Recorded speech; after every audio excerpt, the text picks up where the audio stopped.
है, जहां एक नाबालिग लड़की के साथ दुष्कर्म का प्रयास किया गया है। इस मामले में लड़की के पिता ने कोतवाली शाहाबाद में तहरीर देते हुए बताया कि मेरी पत्नी और मेरे बेटे खेत पर गए हुए थे और मेरी 16 वर्षीय बेटी घर पर अकेली थी।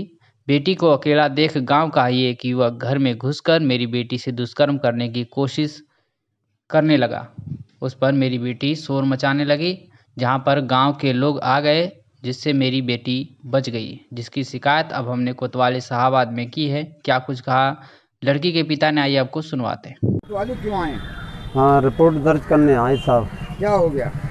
हमारी गांव के एक सदस्य ने हमारी बेटी को छेड़छाड़, घर पे कोई नहीं था, छेड़छाड़ की। अच्छा, आपकी बेटी बालिग है नाबालिग है?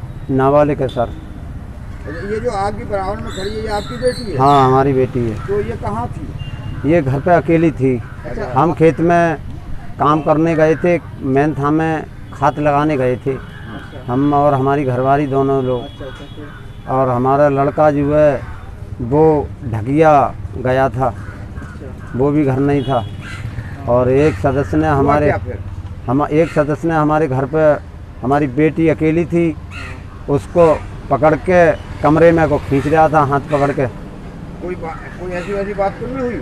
उसने अंदर को खींचा, हाथ पकड़ के उसके शरीर पे हाथ चलाया।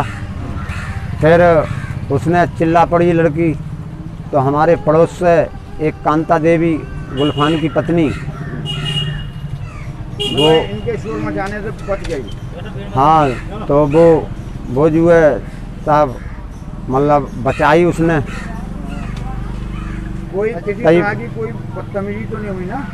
बदतमीजी साहब यही भाई, लड़की को हाथ पकड़ के कमरे में को छेड़छाड़ खींच रहा था। मतलब प्रयास किया उसने? हाँ, खूब लड़की चिल्ला पड़ी। ठीक है। हाँ।